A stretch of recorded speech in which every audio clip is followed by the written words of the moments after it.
Bab 1. Rawa Angker. Di sebuah desa transmigrasi yang ramai, asri dan tentram terlihat sebuah rumah dari lembaran papan yang sudah terlihat mendoyong agak miring. Di setiap sudut atap rumah itu tampak tulangan kayu reng sebagai penyangga atap genting yang sudah mulai rapuh dan beberapa genting yang hilang. Halamannya cukup luas dan dihiasi rumput Jepang.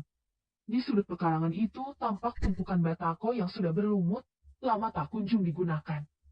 Tepat di bibir jalan, masih berada di halaman rumah itu, ada sebuah pohon nangka yang rindang dengan sebuah kursi yang terbuat dari kayu di bawahnya. Jalanannya berbatu khas pedesaan. Duduk seorang laki-laki dengan lamunan menatap jalanan kosong siang itu. Ia duduk bersandar kusen pintu rumahnya, sembari memangku dagunya dengan satu telapak tangannya dengan sikut yang bersandar di lutut kakinya. Namanya adalah Atmo Pambudi Sulistyo. Ia sering dipanggil Atmo, sedang ibunya memanggilnya dengan panggilan Ngat. Ia berusia 36 tahun. Ia bujang, belum menikah. Keadaan ekonomi keluarganya mungkin yang membuat ia minder atau tak ada wanita yang mau dekat dengannya. Selain miskin, ia pun tak tampan, rambutnya sedikit gondrong. Ia tak pernah berpenampilan rapi sekedar untuk menarik perhatian lawan jenisnya. Atmo hanya tinggal berdua bersama ibunya yang seorang janda. Ayahnya sudah lama meninggal. Ia mempunyai adik perempuan, sudah menikah dan tinggal jauh di kota ikut dengan suaminya. Tinggallah di rumah itu Atmo dan ibunya hanya berdua. Ibunya seorang buruh serabutan sama halnya dengan Atmo. Walaupun itu desa trans, tetapi mereka tak mempunyai sepeta sawah pun yang bisa untuk digarap, karena sawah jatah trans sudah dijual oleh almarhum sang ayah semenjak dulu. Ibunya bekerja apa saja, dari mulai mencuci pakaian tetangga, buruh tandur padi, hingga jasa memijit ia lakoni. Sama halnya dengan Atmo, ia tak pernah memilih-milih pekerjaan dari mulai menggali sumur, gali kubur, tanam padi hingga kuli apa saja ia lakukan. Tetapi, walau segalanya ia mau dan mampu mengerjakannya, tetap saja itu tidak merubah kesulitan hidupnya. Pekerjaan dengan upah kecil, tidak tetap dan tidak berkelanjutan seperti itu membuat Atmo tak bisa menabung. Bahkan ia tak mempunyai sepeda motor. Terkadang ada pekerjaan, terkadang tidak. Penghasilan yang tidak menentu, hanya menunggu dan berharap ada tetangga atau orang yang membutuhkan tenaganya saja, ia baru mendapat penghasilan. Atmo tergolong orang yang bergaul. Teman-temannya dahulu saat ini sudah pada berkeluarga, ia kerap menjadi bahan olok-olok teman-temannya karena belum menikah hingga saat ini. Pendiam, minderan, begitulah sifatnya. Atmo, ngapain siang-siang ngelamun? Ke tempat Bude Sumi sana. Anterin baju gosokan ini, ucap ibunya yang mengagetkannya. Ya Allah, Ma. Mbok ya, mamak aja lo yang ngantar. Aku lo malu udah tua bawa-bawa kain gitu. Mbok ya jaga harga diri anakmu ini lo, Ma. Isin aku, Ma. Keluh Atmo. Lah itu kamu tau malu? Nikah makanya nggak? Kamu itu udah cukup umur. Wes, rondo-rondo gak apa-apa. Mama itu juga ya kasihan sama kamu lo, Ngat. Makanya kalau jadi bujang itu jangan boros-boros. Beli baju yang bagus sana. Rambut dicukur rapi. Enggak cuma rokok aja yang dibeli. Judek mama lihat kamu gitu terus. Gadis mana yang mau kalau kamu aja gitu lo, Ngat? Oh, pegel mama ngerasani awakmu. Cetus ibunya menceramahi. Ya kadang dapat penggawean, kadang nggak lo, Ma. Gimana mau kumpul duitnya? Kerja seminggu, nganggurnya 2 minggu. Mama tahu, Ngat. Embo kamu cari kerjaan di luar sana loh. Kalau ngandalin kerjaan di desa gini, kapan majunya? Dapat hitam aja kulit kamu nandur padi terus. Kamu itu bujang. Kalau udah nikah ya nggak masalah. Kalau bujang yombo jangan dekil-dekil amat gitu loh, maksud Mama. Ya gak ada yang ngajak aku merantau loh, Ma. Lah aku harus gimana? Keluh Atmo yang mulai kesal dengan ceramah ibunya. Atmo pergi berjalan meninggalkan ibunya. Ia terus berjalan, sesekali bergerutu kesal. Ia menuju warung pecel Mbak Lasmi. Mbak pecel, Mbak, pesan Atmo. Mas Atmo, tumben. Gak kerja teh. Nganggur, Mbak. Belum ada job. Lah kemarin itu, Aku lihat sampean nyali sumur di rumah itu gimana? Udah selesai, Mbak. Musim tandur masih lama lagi. Aduh, hidup, hidup. Gini amat, yo. Jangan bilang gitu, Mas. Tetap bersyukur masih dikasih sehat. Sekarang Mas bisa makan pecel aku. Lah kalau dikasih sakit gigi gimana? Punya duit juga yang dibeli ya cuma obat. Tidur gak bisa. Berisik dikit pusing kepalanya. Iya kan? Iya juga ya, Mbak. Atmo menyantap lontong pecel. Selain mengisi perutnya, ia berusaha melupakan tekanan dan ceramah ibunya yang membuat mentalnya semakin runtuh. Terdengar suara knalpot sepeda motor yang nyaring. Nak, masih hidup di kamu? Hahaha, ucap Wawan temannya sekampung. Tetapi Wawan telah menikah, ia mempunyai 2 orang putri, dan termasuk sukses karena membuka usaha berupa bengkel motor. Cuk, kamu Wan, emang kamu dengar siaran di musola kalau aku udah mati apa? Gerutu Atmo. Bercanda lo, Ngat. Serius amat, gak kerja kamu, Ngat. Gak lagi nganggur. Ngapa? Mau nawarin kerjaan? Gak ada. Aku aja ngebengkel sendiri, Ngat. Belum mampu bayar anak buah. Kalau udah gede tambah lama baru saya cari orang kerja. Sekarang masih sepi. Cukup-cukup buat makan aja. Mas Wawan pecel juga? Tanya Mbak Lasmi. Iya, Mbak. Nemenin Atmo ini. Anak kedua Mas Wawan perempuan lagi, Mas. Tanya Mbak Lasmi sembari mengulek kacang dan bumbu pecel. Iya, Mbak. Biarinlah. Kan saya jadi paling ganteng serumah, hahaha. Hahaha, iya ya. Nat, anak saya perempuan. Jangan sampai kamu kebalap sama anak saya loh. Cepet nikah, nggak nunggu apa kamu ini. Ujar Wawan mengoti Atmo. Ya nunggu yang mau diajak nikah, Cuk. Jawab Atmo kesal. Emang kamu nyari istri yang kayak mana sih, Ngat? Sing penting ono lo banget. Hahaha, ada Ngat. Tuh, knalpot ex Kingko, nyaring. Bergetar, anget lagi. Hahaha. Sakar pula Wan, berapa Mbak? Sama gorengan 2. Lo udah, Mas? 7.000, Mas. Mau kemana, Ngat? Seru Wawan. Baliklah. Halah paling pulang mauan, iya kan? An apa? Oh nani, hahaha. Luing koweyo. Atmo bergegas pulang ke rumahnya. Hidupnya miris. Di rumah Judra. Ke warung ketemu temen laknat. Ia menuju ke belakang rumah, mengambil cangkul, dan pergi ke kebun tetangga belakang rumah. Ia mulai menggali tanah mencari beberapa cacing. Ia mau menghabiskan waktu siang itu dengan memancing di rawa. Setelah mendapatkan beberapa cacing, ia lalu meraih joran pancingnya yang ia taruh di atas genting rumahnya. Ia joran sederhana dari sebilah bambu yang diraut dan pelampung pancing yang terbuat dari sandal bekas. Ia masuk ke dalam rumah, mengambil handphonenya dan sebotol air mineral dan bergegas menuju rawa sumber. Di desa itu ada sebuah rawa yang jarang didatangi oleh warga. Sebuah rawa angker, warga menyebutnya rawa sumber. Konon di situ bekas penguburan mayat-mayat korban tragedi G30 Ski. Atmo berjalan menyusuri jalanan kampung menuju rawa itu seorang diri. Dengan sebilah parang, ia berjalan sembari menyisikan rumput ilalang serta semak belukar yang menutupi jalannya. Langkah itu dilakukan juga untuk mengusir hewan seperti ular dan lain-lain. Atmo sampai di sebuah rawa yang singgup. Suasananya mencekam, rungkut, dan tak terjamah. Pasti banyak ikannya di sini, gak ada yang berani mancing di sini. Batin Atmo. Nuh, nuh, nuh. Terdengar suara hewan. Atmo tak tahu suara hewan apa itu. Mungkin suara nyamang, sejenis hewan primata seperti monyet dengan bulu hitam, atau suara burung. Ia duduk dengan tenang tetap fokus memancing. Ya benar saja di situ banyak ikannya. Atmo berkali-kali strike. Weh, rezeki nomplok ini, namanya, ucap Atmo dengan senyum penuh kemenangan. Di pojok rawa tersebut ada gubuk rayat berukuran kecil yang tak terawat. Gubuk itu diisi oleh seorang lelaki yang sudah berumur. Menurut warga, sang kakek penunggu gubuk itu mengalami gangguan jiwa. Ia membuat gubuk di rawa tak berpenghuni dan jauh dari pemukiman penduduk seorang diri. Menurut penuturan warga, siapa saja yang memancing atau mencari rumput di area sekitar rawa itu akan dimarahi oleh sang kakek tersebut. Padahal itu bukanlah tanah milik sang kakek. Ia hanya asal-asalan membangun gubuk di tanah itu, yang orang kampung sendiri pun tak tahu tentang kepemilikan tanah tersebut. Sore mulai tiba. Atmo mengecek jam dengan ponselnya. Waduh, udah jam 5, tapi masih gacor lagi ikannya. Batin Atmo. Ember kecil Atmo sudah setengahnya terisi ikan hasil pancingan. Bentar lagi setengah 6 baru pulang.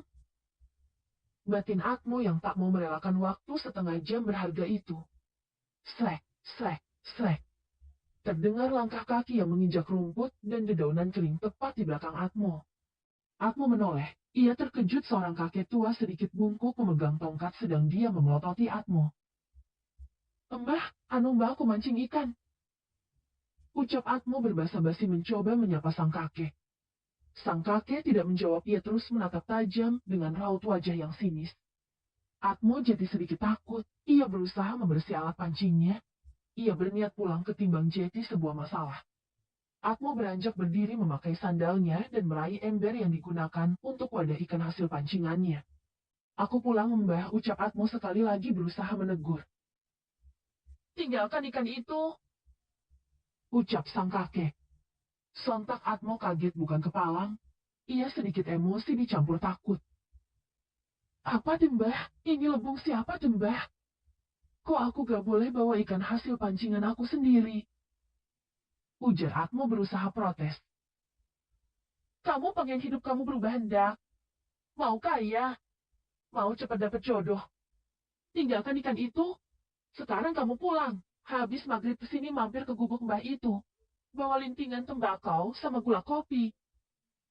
Ucap sang Mbah seraya merebut ember yang Atmo pegang. Sang kakek berlalu meninggalkan Atmo berjalan tertati dibantu tongkatnya. Atmo sangat syok, ia seperti terhipnotis. Hasil jeripayahnya sedari siang hingga sore dirampas begitu saja tanpa ia tak bisa melawan. Dasar wong gendeng! Ucap Atmo kesal dan ia pun pulang dengan perasaan kecewa berat. Sesampainya di rumah, Atmo bergegas menuju sumur. Ia harus menimba air untuk mandi. Dipenuhin sekalian, Ngat. Biar Mama kalau mau mandi itu gandandak nimba lagi. Ucap ibunya sembari menampi beras di pintu belakang rumah. Atmo yang masih kesal lantaran hasil pancingannya direbut paksa oleh sang kakek yang tak waras itu pun tak mau menjawab ucapan ibunya. Kamu pulang mancing gak dapet ikan tinggal. Tau gitu mending kamu bersihin halaman tuh, daripada mancing ngabisin waktu dapat ikan juga enggak. Dapat Mak, dapat banyak malahan. Harusnya malam ini kita makan enak punya lauk ikan, malah diminta sama Mbah tuh itu. Eits. Kamu ketemu dia nggak? Untung kamu gak diapa-apain. Anaknya lagi gimana mancing di situ dikejar pakai arit sama Mbah itu. Gak waras dia. Hati-hati kamu nggak, jangan mancing di situ lagi. Gak usah cari perkara kamu. Ucap ibunya menasehatinya. Tetap aja jengkel lah, Mak. Lah aku lo dapet ikannya banyak. Gede-gede lagi. Udah hilasin aja. Kasihan juga Mbah tua itu mau makan dari mana dia. Tiap musim panen dia keliling kampung bawa ember minta-minta beras. Udah biarin aja, hitung-hitung itu rezeki dia. Kamu yang nyariin hahaha. Iya juga ya, Mak. Selepas maghrib, Atmo duduk di kursi kayu di bawah pohon nangka di halaman rumahnya, ditemani segelas kopi. Ia termenung memainkan ponselnya, sembari sesekali menegur warga yang berlalu lalang. Ia teringat ucapan sang kakek tadi. Katanya kalau hidupku mau berubah aku disuruh ke sana bawa lintingan. Gula sama kopi, apa ya maksudnya? Batin Atmo berusaha berpikir. Sejenak Atmo termenung, lalu bangkit masuk ke dalam rumah. Ia mengambil beberapa uang dan senter. Ia hendak menemui Mbah tadi. Ia berpikir mungkin sang Mbah ingin sekali merokok. Tiba-tiba Atmo mengingat-ingat di saat ia tak ada uang dan ingin merokok. Ia jadi kasihan kepada sang Mbah yang sudah merampas ikannya. Ia berjalan ke warung. Lek beli gula kopi sama lintingan, ada nggak, Lek? Ada, Bujang kok ngelinting ngak. Ejek sang pemilik warung bercanda. Hemat, Lek? Belum ada gawean, Lek. Oh, iyalah, sama papirnya sekalian nggak? Iyalah, Lek, papir sama cengkehnya sekalian. Mamamu besok abis maghrib suruh ke rumah Ngak, mijitin bojoku tuh. Oh iya, Lek. Besok kan? Iya, besok aja. Malam ini malam Jumat. Jatah akulah yang mijitin ngerti nggak kamu nggak? Boleh. Makanya nikah biar mudeng Semuanya 28.000 ngat. Atmo langsung membayar. Ia lalu bergegas pergi menemui sang kakek di rawa angker itu. Berbekal penerangan berupa senter, Atmo berjalan penuh kehati-hatian. Ia takut dengan ular. Langkah demi langkah ia lalui. Ia mulai ragu melihat keadaan yang semakin gelap gulita, tak ada kehidupan. Hanya suara burung hantu dan jangkrik saja yang terdengar. Ia melangkahkan kakinya lebih cepat agar segera sampai. Rawa itu cukup jauh. Setelah pesugihan ini tak membutuhkan tumbal, hanya saja membutuhkan mental. Tutur sang kakek. Pesugihan apa, Mbah? Maksudku, aku harus gimana? Kain kafan perawan. Kamu hanya butuh itu. Kain kafan perawan? Maksudnya, aku harus nyuri dari mayat perawan gitu ya, Mbah? Benar sekali. Cuma itu aja, Mbah. Tentu tidak. Bukan sembarang kain kafan, ada persyaratan yang harus kamu penuhi. Kain kafan itu harus dari perawan yang meninggal di Selasa Kliwon atau Jumat Kliwon.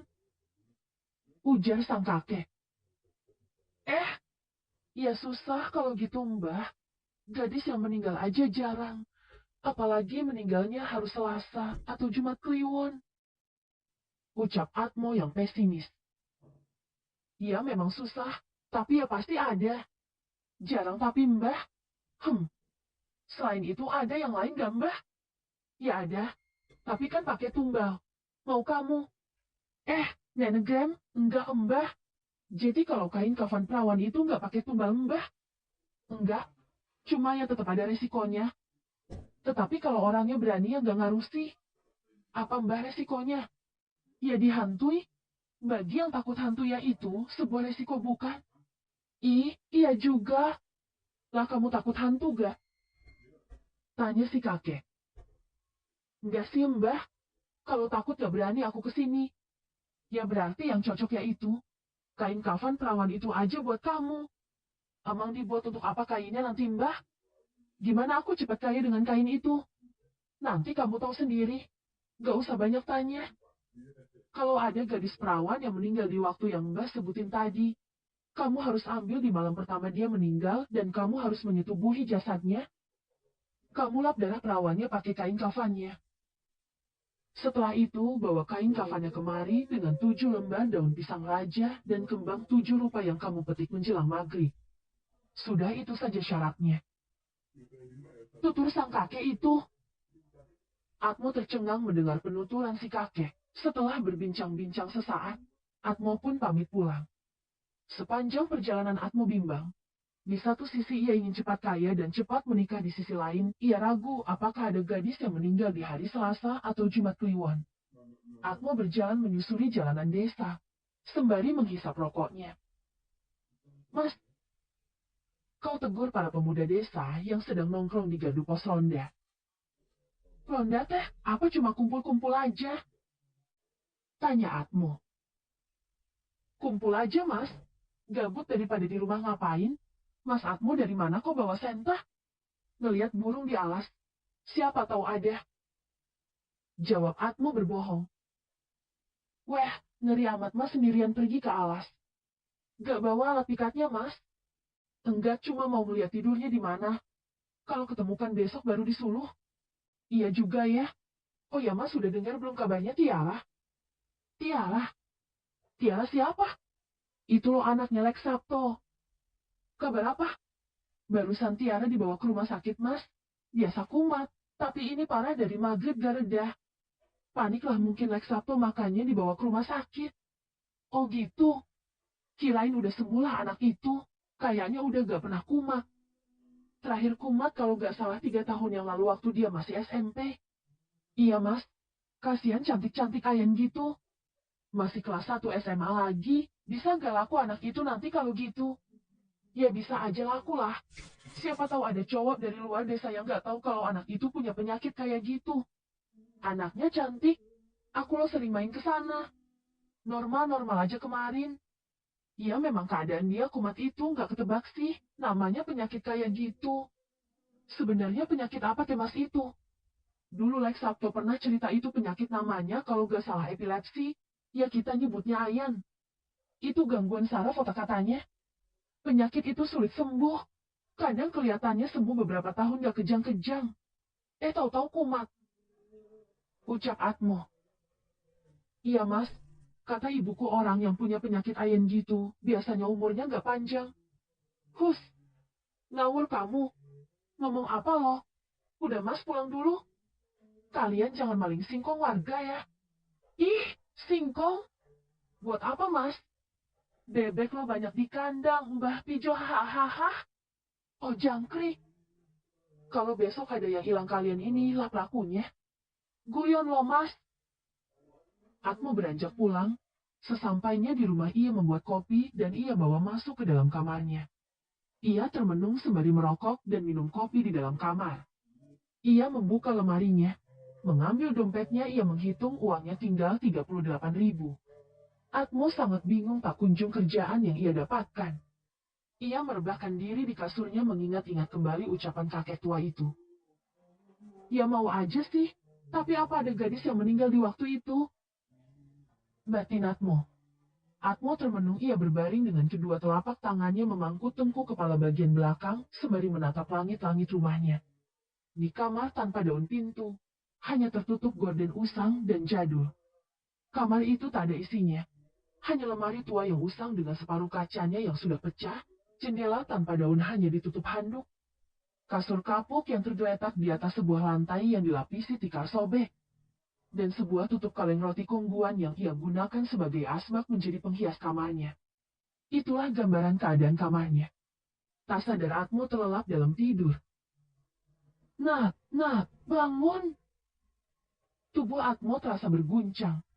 Ya ibunya mengguncang-guncangkan tubuhnya berusaha membangunkannya. Nantuk mah, orang nganggur juga gak ada kerjaan ngapain sih bangunin aku? Oh dasar lanangan cungkruk. Mau nganggur mau nggak itu ya harus bangun pagi. Itu anaknya Lex Sabto meninggal. Cepat mandi ayo, kita layak ke sana. Anaknya Lex Sabto. Sontak Atmo bangun dan kaget. Si Tiara Ma yang meninggal? Iya, semalam meninggalnya di rumah sakit. Jam 11:30. Innalillahi. Benar berarti katanya Mbak Lasmi. Emang Mbak Lasmi bilang apa nggak? Katanya orang yang punya penyakit ayan gitu gak lama mak umurnya. Biasanya menginjak umur 17 tahun otaknya gak kuat. Dia mulai sering pusing dan pingsan abis itu gak lama meninggal. Hah? Yang benar nggak? Ya gitu sih yang saya dengar, Mak. Ya udah aku mandi dulu, Mak. Setelah mandi, Atmo dan ibunya berjalan menuju rumah duka kediaman Lex Sabto. Tampak banyak warga yang sudah berkumpul dan jenazah sedang dimandikan. Ibu Atmo masuk ke dalam rumah, sedang Atmo berkumpul bersama warga. Mas Atmo, bener kan kata ibuku? Bisik Deni pemuda kampung anak Mbak Lasmi pemilik warung pecel yang semalam menceritakan Tiara. Hus! Keriuhan para warga yang bercerita dan berbincang. Ada salah satu warga bertutur. Ini Jumat Kliwon kan? Lah emang mau potilek? Meninggal di hari Jumat kan ya bagus? Yo apik? Malah Sabto anaknya ya cuma satu itu. Sakit apa telek? Sakit udah lama. Ya bukan sakit sih sebenarnya. Orang sehat kok, anu ayan gitu loh mas. Epilepsi kumat-kumatan. Padahal udah gak kumat lagi loh udah lama. Tak kirain udah sembuh. Lah dengar kabar kok malah udah meninggal gini. Ya kaget aku. Umur berapa leh? Satu SMA. Mungkin 16 tahunan lah umurnya. Ih, ini Jumat Kliwon. Dia gadis. Cantik lagi. Batin Atmo. Sepulang dari melayat Atmo begitu gelisah. Ia bimbang dengan apa yang sedang dipikirkannya. Enggak. Kasianlah. Masa kafannya aku ambil sih? Batin Atmo. Atmo begitu gusar. Ia termenung di dalam kamarnya. Menimang serta mengulas tindakan apa yang harus ia pilih. Tapi hidupku gini-gini aja. Gak ada perubahan. Apa yang bisa buat aku bisa kaya? Gak ada hal yang bisa buat aku bisa jadi kaya. Pendidikanku gak tinggi, gak ada modal, gak ada warisan. Cuma ini jalan satu-satunya. Batin Atmo. Hati, pikiran, batin, dan logika Atmo berperang di dalam kepalanya. Ia benar-benar bingung dan ragu. Ia beranjak berdiri dan pindah tempat lamunan. Ia duduk di pintu belakang rumah bersandar kusen pintu. Menatap sumur, ia melihat cangkul yang tergeletak. Entah setan apa yang merasukinya. Ia beranjak berdiri dan berjalan menghampiri cangkul tersebut dan mengasah ujung mata cangkul tersebut. Setelah mengasah cangkul, ia menimba air dan mengisi bak mandi. Tak lama ibunya pulang. Tahlilan nanti Ngak. Tempatnya Lek Sabto. Iya, Mak. Pada maghrib, Atmo berjalan menuju kediaman rumah Lek Sabto mengirim doa karena hari ini anaknya yang bernama Tiara telah berpulang. Pembacaan Yasin dan tahlil berlangsung seperti biasanya, tanpa ada pembahasan tentang almarhumah Tiara. Mungkin para jamaah tidak enak hati. Melihat mata Sabto bapaknya Tiara yang masih sembab, ia begitu sedih atas kematian putri satu-satunya. Acara selesai, Atmo berjalan pulang bersama Wawan sambil menenteng nasi berkat. Kasian ya anaknya Lek Sabto Ngak, masih gadis sudah meninggal. Mana anak semata wayang lagi? Ucap Wawan. Ya namanya ajal. Siapa yang tahu, Wan? Masih bingung aku penyakit kayak gitu, ternyata mematikan juga ya Ngak. Kirain cuma kumat-kumatan aja, gak nyampe ngerenggut nyawa. Aku aja kaget. Tapi kata Mbak Lasmi emang gituan kebanyakan yang ngidap penyakit itu gak lama usianya. Kayak otaknya gak mampu gitu. Apa Mbak Lasmi pernah cerita? Ngak, anaknya sih yang cerita. Di perempatan jalan mereka berpisah. Atmo pulang ia segera memakan nasi berkat tersebut bersama ibunya. Ramengat yang yasinan? Rame mak? Kasihan ngeliat Lek Sabto. Ya mau gimana? Udah ajalnya, Mamak capek banget hari ini. Ya layat ya rewang masak sampai sore. Mamak tidur dulu Ngat. Ditutup semua pintunya nanti. Iya mak. Selepas makan Atmo membuat kopi dan duduk di tikar depan televisi menonton acara televisi hingga larut malam. Tepat jam 1 malam, Atmo mengendap-endap keluar rumah membawa cangkul yang sudah ia lepas dari gagangnya. Mata cangkul itu ia selipkan di pinggangnya. Sedangkan gagang cangkul ia penggang, agar jika ada yang melihatnya, ia disangka sedang ronda. Malam itu begitu sunyi, tak ada satupun warga yang terlihat. Biasanya di pos ronda ada anak-anak muda atau bapak-bapak yang bermain gapel. Tapi malam ini, entah mengapa tak satupun warga terlihat. Atmo segera menuju area pemakaman dengan memilih rute memutar melalui kebun singkong warga. Ia tak lewat jalanan. Ia begitu waspada berjaga-jaga, jika ia lewat jalanan bisa saja ada warga yang melihatnya. Sampailah Atmo di area TPU desanya. Ia menuju pusara tempat jasad Tiara dikebumikan. Ia duduk di bawah pohon kenanga dan memasang mata cangkul ke gagangnya. Udara dingin merasuk. Angin mulai terlihat kilatan-kilatan cahaya tanpa guntur. Apa mau hujan? Batin Atmo. Atmo sengaja tak membawa senter. Ia takut cahaya akan mudah dilihat orang. Gerimis datang. Atmo berpikir jika gerimis atau hujan, tak akan ada satupun orang yang akan keluar rumah. Ia segera cepat beraksi. Atmo yang sudah terbiasa menggali sumur dengan mudah menggali kuburan itu. Apalagi hanya tanah yang diuruk dan baru pagi tadi. Tanah itu mudah digali olehnya. Tok! Cangkul membentur papan. Atmo segera menggerus sisa tanah dan membuka papan itu satu persatu. Di dalam liang lahat itu begitu gelap, tanpa penerangan. Atmo berusaha tak melihat wajah mayat Tiara. Ia takut terbayang-bayang. Ia menimpa wajah jasad Tiara dengan tumpukan papan. Satu persatu tali pocong ia raba dari bagian bawah hingga dada. Hanya tali pengikat kepala yang tak ia lepas. Atmo berusaha menyetubuhi jasad Tiara yang sudah terasa dingin itu. Atmo yang tak pernah sekalipun tidur dengan wanita begitu bernafsu menyetubuhi jasad Tiara. Ia memejamkan mata, sembari terus menggoyangkan pinggulnya, hingga ia puas dan mencapai ejakulasi klimaksnya. Ia lalu membasuh kemaluannya dengan kain kafan itu. Setelah membenahi celananya, ia segera menarik paksa seluruh kain kafan tersebut.